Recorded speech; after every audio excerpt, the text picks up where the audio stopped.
there are a lot of therapists and psychiatrists, and you need to know the difference, because one issues harmful drugs to you, and the other supposedly is there to talk to you about your problems.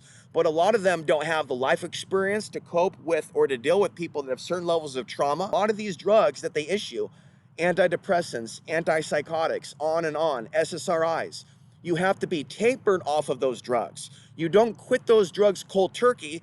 You reduce the dose, and then you reduce the dose some more. And so you have many modern doctors that know how to prescribe a medication. You can literally be a monkey and write a script for a medication. They don't actually have the basic intelligence on how to accurately taper someone off of those drugs. And in many cases, they would never give those drugs to their own children. And they'll admit this.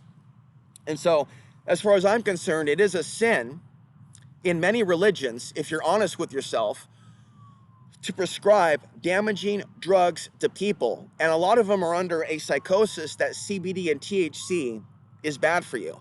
And in my experience, although I don't consume it now because I don't have the money, when CBD and THC is combined together in a 1-1 combination, also known as the entourage effect, that helps with insomnia, that helps with PTSD, it's non-psychoactive. By marrying the CBD with the THC, the paranoia aspect of marijuana, also known as cannabis, is greatly reduced. Now, as far as therapy is concerned, moving the conversation forward, and we'll talk more about this in the future. This is going to be a short video, but if you enjoyed this video, subscribe to the channel, like the video, leave a comment down below, and share this video with others, and I will be back with more.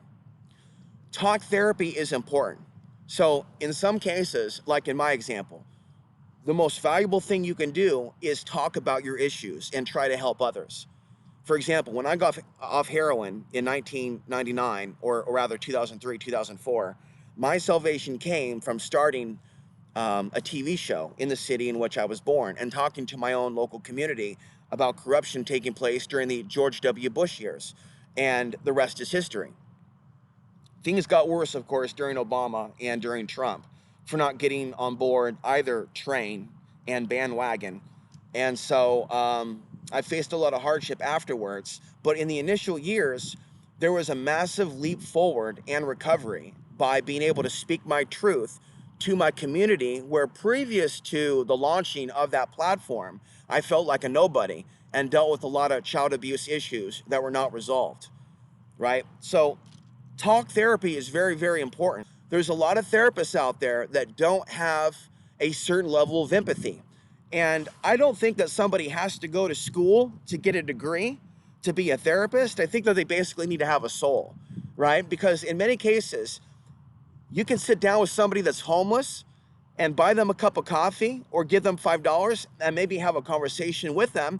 And you might realize that you have something in common with this homeless person. And there's a lot of people that ended up homeless that are actually good people. This satanic society that we're in right now will throw away good men and women because they fail to conform to the draconian rules and regulations of their own family, of certain jobs. And so the truth is, there's a lot of decent people that are homeless that have been thrown away by society. Society is to blame.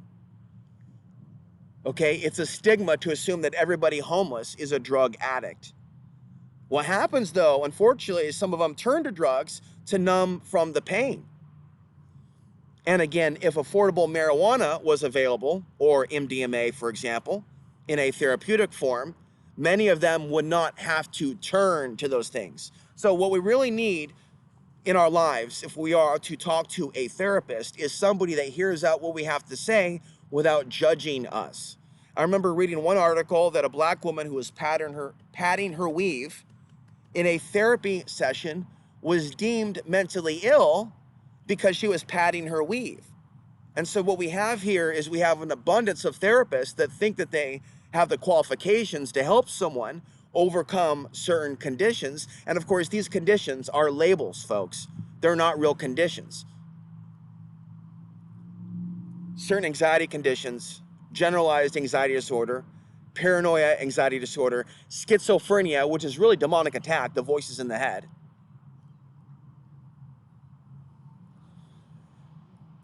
I have what it takes more than a lot of these therapists to actually help some of these people. Because a lot of these therapists are conditioned to exclude the possibility of spiritual attack because they're not spiritual.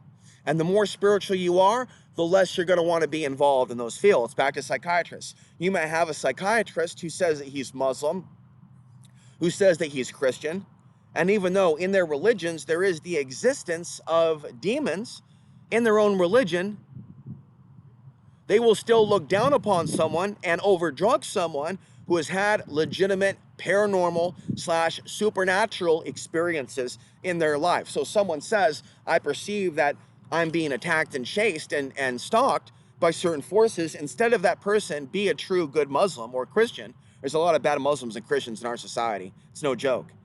They will instead give them a drug, and if that person isn't conscious enough at the moment, they might take that drug called risperidone, called Abilify, without realizing that some of those drugs are only going to attract more psychic attacks and more spiritual attacks on their person.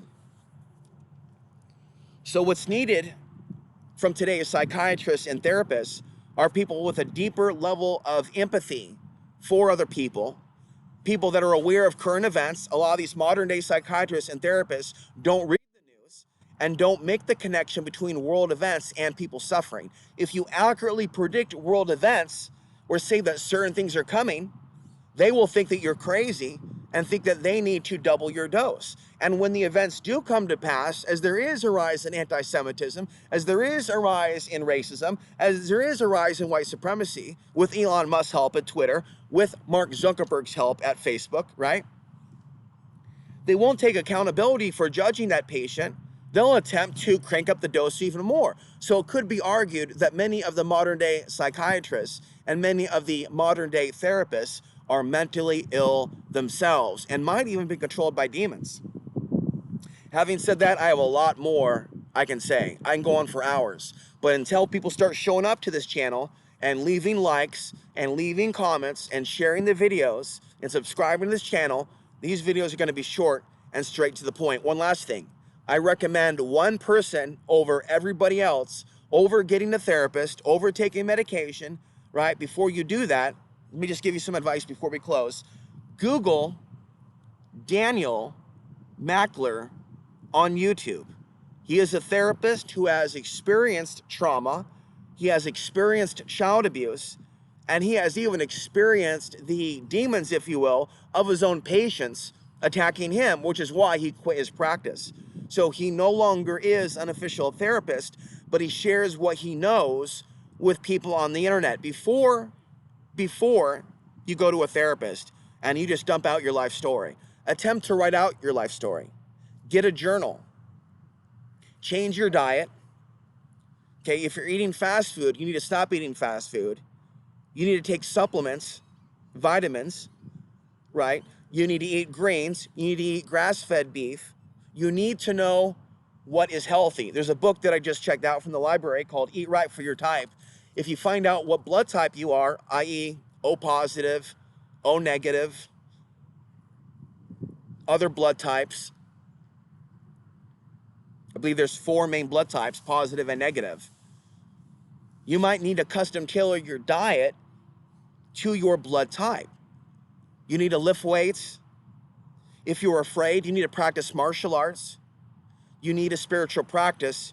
You need God. Always put God and God's angels of protection before any therapist or psychiatrist who in reality doesn't give a damn about you.